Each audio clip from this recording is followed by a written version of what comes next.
এই ভিডিও সিরিজে আমরা জাভাস্ক্রিপ্টকে ওয়েবসাইটের সাথে সংযোগ করব বা ইন্টিগ্রেট করব। আর এই ভিডিওতে জাভাস্ক্রিপ্টকে এইচটিএমএল এর সাথে কানেক্ট করব এবং ডম কি সেটা জানবো। এজন্য আমরা এখানে একটা ফোল্ডার ক্রিয়েট করে নিচ্ছি ইন্ট্রো টু ডম নামে, এবং এটা ভিএস কোডের মাধ্যমে আমরা ওপেন করার চেষ্টা করতেছি। আপনি চাইলে ম্যানুয়ালিও ওপেন করতে পারেন। এবং এখানে আমি index.html নামে একটা ফাইল ক্রিয়েট করে নিচ্ছি এবং এক্সক্লেমেশন সিম্বল দিয়ে ইন্টার বা ট্যাব প্রেস করে একটা এইচটিএমএল এর বয়লার প্লেট নিয়ে নিচ্ছি। আমি এখানে টাইটেলটা চেঞ্জ করতে পারি যে ইন্ট্রোডাকশন টু দ্য ডম, তারপরে ট্যাব প্রেস করলে এটা বডিতে নিয়ে যাচ্ছে এবং আমি এখানে হেডারের ভিতরে একটা হেডিং অ্যাড করার চেষ্টা করতেছি যে welcome to the world of DOM, এবং হেডারের পরে আমি একটা মেইন ট্যাগ নিচ্ছি যার ভিতরে আমি আর একটা টাইটেল অ্যাড করার চেষ্টা করতেছি যে আন্ডারস্ট্যান্ডিং দ্য ডম, এবং তারপর আমি আনঅর্ডার লিস্টের ভিতরে কিছু লিস্ট আইটেম অ্যাড করার চেষ্টা করতেছি যে list item 1, list item 2, list item 2 এবং লিস্ট আইটেম 3।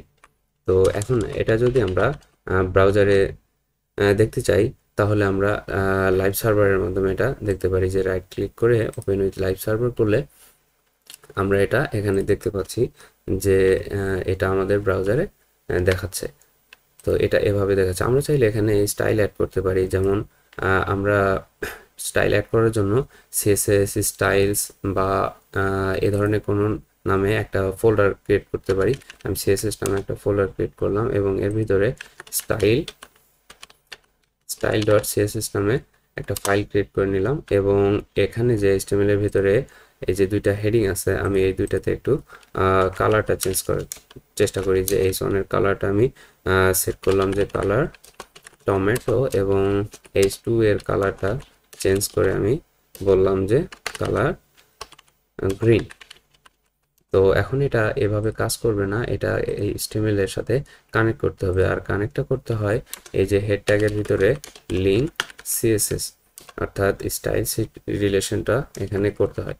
তো এই জন্য আমরা এই স্টেপের ভিতরে এই পাথটা বলে দিচ্ছি যে সিএসএস, তার ভিতরে style.css। তো এখন যদি আমরা এই কি করি যে আমরা যদি ব্রাউজারে যাই তখন কিন্তু আমরা দেখতে পাবো এই যে আমাদের স্টাইল দুটো কিন্তু অ্যাড হয়ে গেছে। তো আমরা এভাবে আমরা সিএসএস আলাদা ফাইলে লিখে এটা কিন্তু এইচটিএমএল এর সাথে কানেক্ট করে অ্যাপ্লাই করতে পারি। তো একইভাবে আমরা আমরা দেখব যে জাভাস্ক্রিপ্টে আর কিভাবে অ্যাড করে। তো আমরা জাভাস্ক্রিপ্টের জন্য জাভাস্ক্রিপ্ট জেএস বা স্ক্রিপ্ট এ ধরনের ফোল্ডার ক্রিয়েট করা হয়। আমি জেএস নামে একটা ফোল্ডার ক্রিয়েট করলাম, তার ভিতরে আমরা স্ক্রিপ্ট ডট জেএস নামে একটা জাভাস্ক্রিপ্টের ফাইল ক্রিয়েট করে নিলাম। আপাতত আমি এখানে কনসোল লক করলাম যে হ্যালো ফ্রম জেস। তো এটা আমরা করে নিলাম। তো এটাও আর কি এভাবে কাজ করবে না যদি না HTML এর সাথে কানেক্ট করা হয়। আর জাভাস্ক্রিপ্টটা কানেক্ট করতে হয় একদম বডি ট্যাগের শেষের দিকে, যাতে করে HTML এবং CSS প্রথমে লোড হয়, তারপরে জাভাস্ক্রিপ্টটা লোড হয়। আর এটা স্ক্রিপ্ট এই যে স্ক্রিপ্ট ট্যাগ এই এসআরসি অ্যাট্রিবিউটের মাধ্যমে অ্যাড করা হয়। যেমন ইমেজে আমরা দেখেছিলাম যে এসআরসি যে সোর্স বলে দিতে হয় যে কোথা থেকে আর কি আসবে।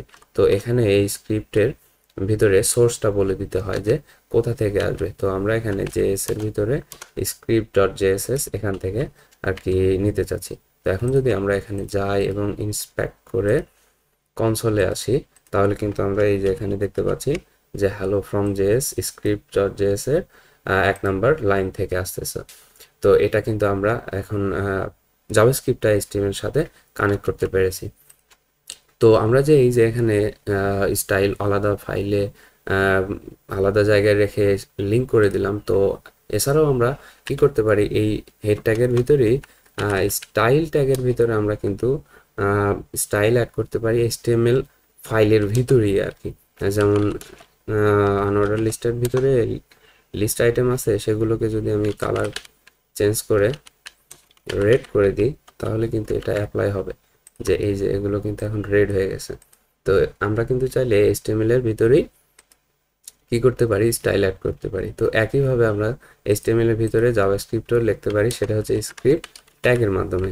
একটা হচ্ছে স্ক্রিপ্ট ট্যাগ আর একটা হচ্ছে স্ক্রিপ্টের ভিতরে সোর্স বলে দেওয়া এইটা। তো আমরা স্ক্রিপ্ট ট্যাগের ভিতরে আমরা এখানে লিখতে পারি যে console log inside the HTML file.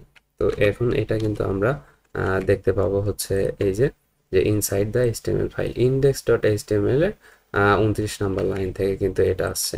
আমরা কিন্তু এটা দেখতে পাচ্ছি যে এটা চলে আসছে এখানে, যে জাভাস্ক্রিপ্ট এখানে অ্যাপ্লাই হয়েছে। তো আমরা দুইভাবে জাভাস্ক্রিপ্টটা অ্যাড করতে পারলাম, যে একটা HTML এর ভিতরে লিখে আর একটা বাইরে লিখে সোর্স বলে দিয়ে যে কোথা থেকে আসতেছে সেভাবে। তো এখন আমরা একটু ডম নিয়ে জানার চেষ্টা করব। তো আমি যদি এখানে এই ব্রাউজারের কনসোলে ডকুমেন্ট লিখি,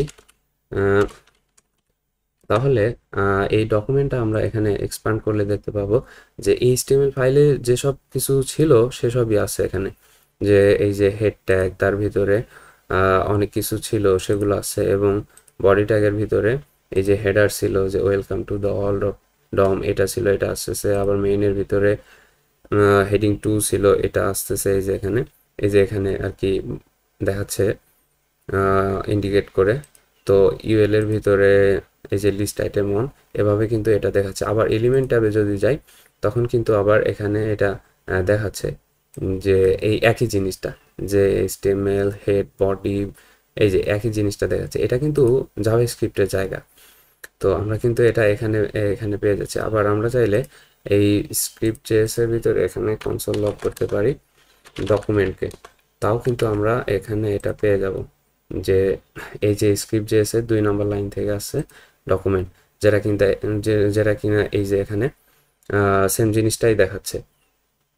তো আমরা যদি আরো একটু ডিপলি দেখার চেষ্টা করি, কনসোল ডট লগ না করে কনসোল ডট ডিরেক্টরি করি, তাহলে কিন্তু আমরা এখানে দেখতে পাবো অনেকগুলো জিনিস দিয়ে দিছে, যে লোকেশন, তারপর হচ্ছে যে ক্যারেক্টার সেট, বডি, অনেকগুলো জিনিস কিন্তু আমরা পেয়ে যাচ্ছি এখানে। এই যে অনেকগুলো জিনিস আমরা এখানে পেয়ে যাচ্ছি। তো এটা অনেকটাই, এই যে এখানে টাইটেল ইন্ট্রোডাকশন টু ডম, তো এটা কিন্তু আমরা সেট করেছিলাম। তো এটা কিন্তু অনেকটাই অবজেক্টের মতো, তাই না? কারণ এখানে প্রপার্টিস, এক একটা প্রপার্টিস কি এবং ভ্যালু কি, ভ্যালু কি, ভ্যালু পেয়ার হয়ে আছে। তো এটা অনেকটাই কি অবজেক্টের মতো আর কি। এটা যে জাভাস্ক্রিপ্টের জায়গা এবং অনেকটাই এটা অবজেক্টের মতো। তো HTML এর মধ্যে যে জিনিসগুলো থাকে সেগুলো চাইলে আপনি জাভাস্ক্রিপ্টের মধ্যে পেয়ে যেতে পারেন, কারণ এই কনসোলটা হচ্ছে জাভাস্ক্রিপ্টের জায়গা। এখানে ডকুমেন্টে লিখলে পারে আমরা কিন্তু এই যে HTML এর যেসব জিনিস আমরা কিন্তু এখানে পেয়ে যাচ্ছি। তো HTML এর যে জিনিসগুলো থাকে সেগুলোকে বলে ডকুমেন্ট। এই ডকুমেন্টকে আর কি অবজেক্ট বানায় ফেলতেছে, এই ডকুমেন্টকে অবজেক্ট বানায় ফেলতেছে। যে HTML এর যে জিনিসগুলো এখানে দেখতে পাচ্ছি এগুলো বলে ডকুমেন্ট, আর এই ডকুমেন্টকেই আর কি অবজেক্ট বানায় ফেলতেছে। আমি আরো ক্লিয়ার করে বলতেছি যে ডম হলো ডকুমেন্ট অবজেক্ট মডেল। ডকুমেন্ট মানে HTML এর একটা অবজেক্ট তৈরি করে ফেলে আর কি। এই যে HTML এর যে ডকুমেন্টটা আছে এটার অবজেক্ট তৈরি করে ফেলে।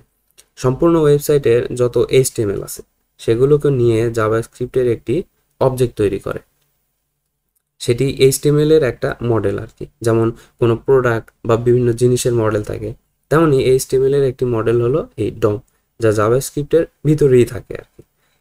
এটি HTML কে একটি অবজেক্টের রূপ দেয়, HTML কে একটি অবজেক্টের রূপ দেয়, অর্থাৎ এক্স্যাক্ট HTML না, বরং HTML এর মতো একটা মডেল তৈরি করে রাখে। তো এই যেটা আর কি একটা অবজেক্ট, এই যে HTML এর যে মডেল তৈরি, এখানে মডেলটা দেখা যাচ্ছে, এটা আর কি একটা অবজেক্টের আর কি। তো জাভাস্ক্রিপ্ট ডমের মাধ্যমে ওয়েব পেজের কন্টেন্ট, স্ট্রাকচার, স্টাইল, ইভেন্ট নিয়ন্ত্রণ করে। মানে এগুলো চেঞ্জ করা যায়, স্টাইল অ্যাড করা যায় বা অনেক কিছুই করা যায়। তো সেগুলো আমরা পরবর্তী ভিডিওগুলোতে দেখব। ধন্যবাদ।